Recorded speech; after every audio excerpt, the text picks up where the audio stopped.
BJP और इनके बीच की बातचीत में कहीं कोई गफलत या गलतफहमी की गुंजाइश नहीं थी? बिल्कुल नहीं। वो आप अंडरस्टूड कर लें तो वो अलग बात है। जैसे एकदम से क्लियर किया गया था और बार बार क्लियर किया गया कि जब चुनाव इलेक्शन रिजल्ट आ जाएगा उसके बाद महायुति के नेता बैठ के डिसीजन लेंगे कि मुख्यमंत्री कौन होगा। उसमें कहीं से कुछ ये नहीं था। बाद में क्लियर कर दिया गया कि मुख्यमंत्री हमारा होगा। एकदम से क्लियर कर दिया कि मुख्यमंत्री बीजेपी का होगा। उसके बाद तो उनका ये था कि अगर डिप्टी सीएम तो हमें गृह मंत्रालय। अब आपकी गट फीलिंग क्या है? कल शपथ लेने जा रहे हैं कि नहीं जा रहे हैं? मतलब क्या हो सकता है कि ना लें शपथ?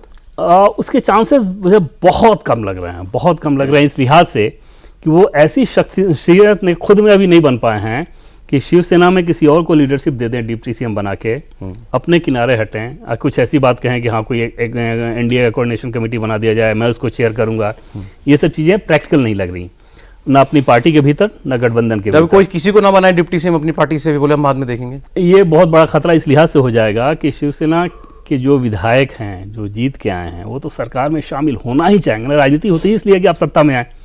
सत्ता से बाहर बैठना सिर्फ उस कंडीशन में होता है जब आपको ये समझ में आए कि बाहर बैठेंगे तो अगली बार वहां चले जाएंगे, अन्यथा तो सारी लड़ाई सत्ता के लिए होती। आज देखिए जब आए प्रेस कॉन्फ्रेंस के लिए और जब राजभवन गए तो एक गाड़ी में तीनों नेता, हाँ, एकनाथ शिंदे, देवेंद्र फडणवीस, अजीत पवार सब आगे बैठे हैं, शिंदे साहब पीछे दोनों बैठे हैं, बढ़िया फैमिली कार में दोनों लोग, तीनों लोग आए राजभवन में। लेकिन बड़ी इंटरेस्टिंग तस्वीर आई, तो ऐसे बैठे हैं जैसे मैं और आप बैठे ना, ऐसे अजीत पवार और देवेंद्र फडणवीस ऐसे बात कर रहे हैं आपस में, और उधर दूर कुर्सी लगा रखे थे कम से कम 1.5 फीट दूर इनकी शिंदे साहब बिल्कुल अलग थलग चुपचाप बिल्कुल अलग बैठे हुए हैं। मतलब चेहरे से दिख रहा है। तो एक शेर लिख लिया उनको देख करके। क्या है भाई?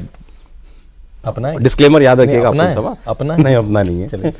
मेरी तरह जरा भी तमाशा किए बगैर, मेरी तरह जरा भी तमाशा किए बगैर रोकर दिखाओ आंखें कीला किए बगैर।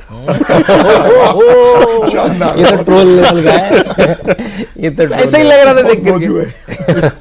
लेकिन क्या चल रहा है सर? हाँ, अभी शाम को बताऊंगा, अभी शाम को अरे तुम कोई रिश्ता थोड़ी तय करना है कि तुम नहीं तय कर पा रहे हो भाई। देखिए राजनीतिक फैसला। एकनाथ शिंदे को लग रहा था कि वो जिस तरीके से भारतीय जनता पार्टी से बात कर रहे हैं, उनको लग रहा है कि मैं गृह मंत्रालय ले लूंगा या जो मेरा दबाव है वो भारतीय जनता पार्टी पर असर करेगा। वो तो भारतीय जनता पार्टी पर असर नहीं हुआ।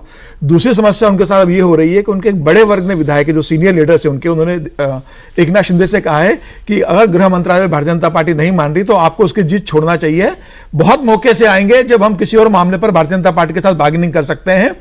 सीनियर लोगों ने जो एकनाथ शिंदे के सलाहकार है, पार्टी के सीनियर लीडर्स हैं, उन्होंने एकनाथ शिंदे को सलाह दी है कि आप उस स्तर पर मत जाइए कि सरकार में हम शामिल नहीं होंगे, देवेंद्र फडणवीस और अजित पवार शपथ ग्रहण कर लेंगे, हम फिर बाद में शामिल होंगे और बाद में अपनी बात मनवा लेंगे।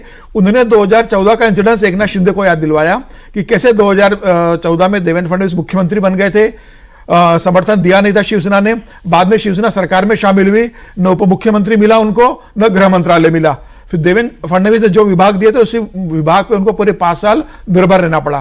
तो वो कह रहे हैं ये स्थिति मत आने दीजिए। और मुझे लग रहा है कि शिवसेना के सांसद विधायकों का भी एक बड़ा एकनाथ के ऊपर इस बात का असर है कि आपको इतनी जिद पर नहीं जाना है। अब एकनाथ शिंदे कोशिश कर रहे हैं अंतिम समय तक कि शायद अब कल शपथ ग्रहण तो हो गया, तय हो चुका, शाम को 5:30 बजे होगा, देवेंद्र फडणवीस मुख्यमंत्री बन रहे हैं, तो वे कोशिश कर रहे हैं कि देर रात तक कुछ ऐसा हो कि मेरा शायद कोई प्रभाव असर करे और मैं कुछ और बार्गेनिंग कर सकूं। लास्ट ऑप्शन ये है कि लोग बैठे हैं क्या दिल्ली में जो ऐसे पिघलने वाले हैं? कोशिश उनकी यही है कि रात तक कर लूं, अदरवाइज कल तो भी शपथ ग्रहण करना ही है। मुझे लग रहा है कि देवेंद्र फडणवीस के साथ अजित पवार और एकनाथ शिंदे शपथ ग्रहण करेंगे। एकनाथ शिंदे एक्सटेंट तक नहीं जाएंगे कि वो प्रधानमंत्री मोदी जब शपथ ग्रहण समारोह में आ रहे हैं तो वहां पर सिर्फ देवेंद्र और अजित पवार शपथ ग्रहण करें और वहां पर एकनाथ शिंदे नहीं रहे, वो स्टेज पर नहीं जाएंगे। तो रिश्ते खराब करने वाली बात। बिल्कुल, वो समझ जाएंगे कि ये हो गया तो उन्हें मालूम है कि आने वाले समय में उनकी राजनीति कितनी मुश्किल होगी। ये भी हो सकता है कि भारतीय जनता पार्टी फिर अजित पवार के साथ आगे बढ़ जाए और रिश्ते बहुत दूर तक चले जाए। तो इस स्टेज पर वो नहीं जाएंगे और उनका विधायक भी नहीं चाहते, विधायकों का एक बड़ा वर्ग भी नहीं चाहता कि रिश्ते इस स्तर तक चले जाए कि हम सरकार में शामिल न हो। तो मुझे लग रहा है कि वो अंतिम कोशिश आज करेंगे रात तक कि कुछ हो जाए, अदरवाइज वो कल शपथ ग्रहण में शामिल होंगे, ये तय है।